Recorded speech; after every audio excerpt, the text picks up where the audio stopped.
So I just finished installing the Autel MaxiCharger, which you can see right behind me right here, and it was a pretty easy, straightforward install. Now this is not a Tesla wall connector, and there's a reason why I went this route as our secondary charger here at home.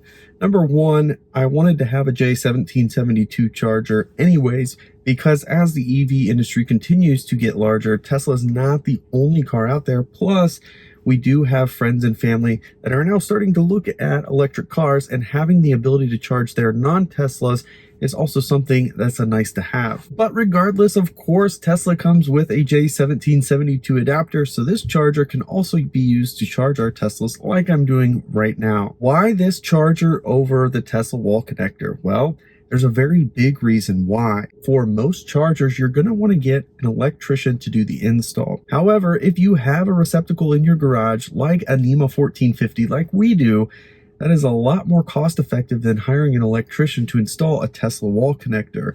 Number one, you're getting charged a Tesla tax, there's no question about it, and now that more electric cars are becoming prevalent, everybody's getting charged an EV tax on top of that normal charge just to have an electrician at an outlet. By adding a 1450 outlet, you have a ton of flexibility, and this particular charger comes with the option to just have a 1450 plug on the bottom. So rather than having to hardwire this into the home, now you can just get this, mount it on the wall, and plug it in. You're ready to go. It took all of maybe 5 minutes to install this thing, and to plug it in, start getting charged right away. So this is a very big benefit for those of you who are considering a wall connector or any kind of charging solution, but don't have necessarily the want, the desire, or the need to really hire an electrician to come out and install an entire wall connector. The other nice thing about this is you can utilize that 1450 for not just this charger, but for other things as well. So you can easily unplug this, use that outlet for other things. We have used a 1450 outlet since we've owned Teslas, and this has worked out really well for us. Now, we used to use the mobile connector from Tesla with the 1450 adapter, and that worked pretty good, but you're limited to 32 amps from the charger. So at 32 amps, you're looking at about 29 miles per hour of charge. However, by getting one of these chargers, we're actually able to get 40 miles per hour of charge. It's 9.6 kilowatt charge rate, which is really good. So at 40 miles per hour, you're just one step below a wall connector at 50 full amps. So getting 40 amps at 240 volts, it's putting out a lot of charge into this car. So this is kind of a big deal. So you can get a high level of charge straight out of the box, plug and play. There's literally two mounting brackets, one for the charger itself and one for the handle and the cable. So a total of, I believe, 5 bolts that I put into the wall, 2 for the charger and 3 for the cable organizer. The other nice thing about this particular charging unit is price. Right now it's going for about $450. I think normally it's about $550, somewhere around there. So that price is going to vary depending on when you go in there, but I'm assuming for Black Friday it has been marked down quite a bit. So $450, plug and play, 40 amp charge rate. That's a pretty good deal, pretty good setup. And this particular charger also has some additional functionality that's kind of nice. So this charger is meant to be able to be used inside or outside. And what's really nice, it also has the ability to be used for RFID cards in the future, but it also comes with a very useful app. Not only is it tracking how much charging you're doing, when you're doing that charging, you can add in costs to determine how much you've spent charging your car, but you can also lock out this charger. So if you install this outside or at a rental property, you can actually disengage this charging unit when you're not home. So that way, if you run into the issue of people continuing to use your charger without your permission, you have the ability to lock it out for security. So then you're not going to have to pay for everybody else that's using your charger if you're in that type of a situation.